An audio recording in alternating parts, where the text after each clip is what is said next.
আমরা বলেছি ইমাম সাহেব থাকবে না তো থাকবে না। মসজিদ কি আপনার বাপদাদার সম্পত্তি নাকি যেখানে যা ইচ্ছা তাই করবেন? এটা আল্লাহর ঘর, এখানে সবার সমান অধিকার আছে। চুপ, একদম চুপ। তুমি এর একটা কথা বলবে না। চুপ করবো মানে? ক্ষমতার জোরে আপনারা যা নয় তাই করছেন। এই সত্য, এই মসজিদে আর কোনো ইমাম পরিবর্তন হবে না, পরিবর্তন হবে এই মসজিদের কমিটি। সম্মানিত হাজিরিন, জুলুমকারীকে আল্লাহ তাআলা পছন্দ করেন না। যারা ক্ষমতার অপব্যবহার করে জনগণের উপরে জুলুম নির্যাতন করেছেন, আল্লাহ তাদেরকে অপমানিত লাঞ্ছিত করে দেশ থেকে বিতাড়িত করেছেন। ফেরাউন নমরুদও দুনিয়াতে এসে ক্ষমতার অপব্যবহার করে জনগণের উপরে জুলুম নির্যাতন করেছেন। হুজুর মেলাদিন পর ফেরাউন নমরুদও মন খুলে কথা নিজেদেরকে বলতে এত পারছে। ক্ষমতাধর ভালো মনে লাগছে। করতেন হুজুর যে অনেকদিন নিজেদেরকে পর এমন বিধাতা আলোচনা বলে করছেন। দাবি করতেন। আল্লাহ তাদেরকে লাঞ্ছিত অপমানিত করে দুনিয়া থেকে বিদায় করে দিয়েছেন।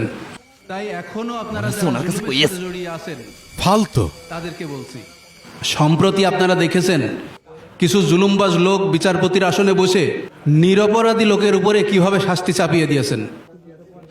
আল্লাহ তাআলা তাদেরকে অপমান অপদস্থ করে কিভাবে লাঞ্ছিত করেছেন তা আপনারা দেখেছেন। জুলুমকারীরা সাবধান হন, আপনাদের পরিণতিও এরকমই হবে।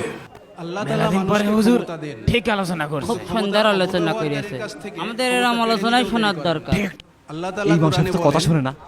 হুজুরি যার সাহস কাছ দেখেছে থেকে ইচ্ছা ক্ষমতা কেড়ে নেন, আমাদের প্রিয় অভিভাবকের যাকে নিয়ে ইচ্ছা এসব তাকে কথাবার্তা বলছে। পরাক্রমশালী করেন, কিন্তু আল্লাহ ঠিক আছে, নিশ্চয়ই দেখছি। তিনি সর্ববিষয়ে শক্তিমান।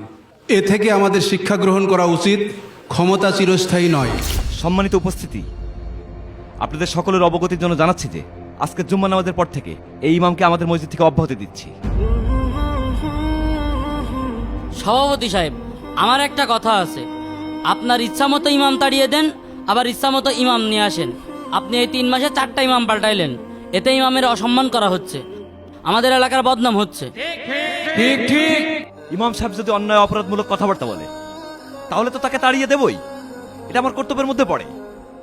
ইমাম সাহেব অন্যায় করে না, অন্যায় করে অন্য লোক। এই কথা যখন ইমাম সাহেব তুলে ধরে তখন ইমাম সাহেবকে অপরাধী বানিয়ে তাড়িয়ে দেওয়া হয়। এই, তুমি কি বলতে চাচ্ছ? বলতে চাচ্ছি, আমাদের এই ইমাম সাহেবের অপরাধটা কি? তার অপরাধ হচ্ছে সে আমাদের কথা মতো চলে না, সে মসজিদের রাজনীতি নিয়ে আলাপ করে। ইমাম সাহেব কেন আপনাদের কথা মতো চলবে? ইমাম সাহেবের কথা মতো আপনারা চলবেন, কারণ ইমাম হচ্ছে নেতা। আর ইমাম সাহেব কোরআন হাদিসের আলোকে কথা বলে। এখন এই কথা যদি রাজনীতির সঙ্গে লেগে যায় তাতে তো আর ইমাম সাহেবের কোনো দোষ নেই। ছেলে ফেলে দেখছি মুখে মুখে তর্ক করা শিখে গেছে। এই তুমি এত বেশি বোঝো কেন? আমরা বলেছি ইমাম সাহেব থাকবে না তো থাকবে না। মসজিদ কি আপনার বাপদাদার সম্পত্তি নাকি যেখানে যা ইচ্ছা তাই করবেন? এটা আল্লাহর ঘর, এখানে সবার সমান অধিকার আছে। চুপ, একদম চুপ। তুমি এর একটা কথা বলবে না। চুপ করবো মানে? অনেক চুপ করে থেকেছি। ক্ষমতার জোরে আপনারা যা নয় তাই করছেন। এই সত্য, এই মসজিদে আর কোনো ইমাম পরিবর্তন হবে না, পরিবর্তন হবে এই মসজিদের কমিটি। এই আপনারা সবাই বলেন, ইমাম পরিবর্তন চান নাকি কমিটি পরিবর্তন চান? কমিটি। আল্লাহু আকবার। ভাই ভাব ভালো না, চলেন ওইদিক দাঁড়াই। ইমাম আর কয়টা পাল্টাবো বলেন? যেটাই পাল্টাই ও এসে নিয়ে সেই 2 দিন পরে রাজনীতি নিয়ে আলাপ করে। ঠিকই বলেছেন, ওই ঘুরিয়ে ফিরিয়ে আমাদের পিছনে কাটি করে। ডাক দেন ইমাম সাহেবের। এই ইমাম সাহেব, এই এদিকে আসেন। জি বলুন। আপনি আবার সে রাজনীতি নিয়ে আলোচনা করছেন? আপনাকে না কতবার বলেছি এসব রাজনীতি নিয়ে মসজিদে কথা বলবেন না। আমি কখন রাজনীতির আলোচনা করলাম? আপনার সাহস কিভাবে হলো একজন সম্মানিত বিচারপতিকে নিয়ে সমালোচনা করার? আমি তো মিথ্যা কিছু বলিনি। তারা যে অন্যায় অপরাধগুলো করেছে, জুলুম করেছে, সেই কথাই তুলে ধরেছি মানুষকে বোঝানোর জন্যে। আরে আপনার লেখা থামান।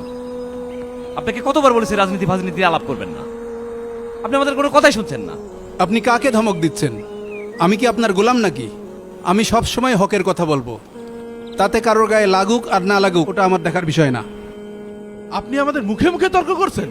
আমি তর্ক করছি না, আপনাদের অন্যায় কথার জবাব দিচ্ছি। আপনার এই মসজিদে ইমামতি করতে হবে না, আপনি বাড়ি চলে যান। আপনি আমাকে মসজিদ থেকে তাড়ানোর কে? কোন অপরাধে আপনি আমাকে মসজিদ থেকে বের করে দিচ্ছেন? আপনার এত কথা জবাব দেওয়ার সময় আমার হাতে নেই।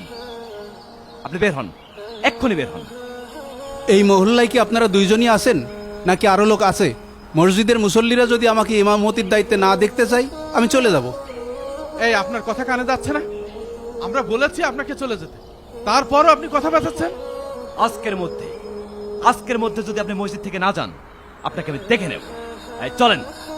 হায় রে অকৃতজ্ঞ মানুষ, সামান্য সভাপতির দায়িত্ব পেয়ে এত ক্ষমতা দেখায়। প্রিয় ভাইয়েরা, আপনারাও এই মেসেজটা শেয়ার করে সবার মাঝে একটু ছড়াই দেন।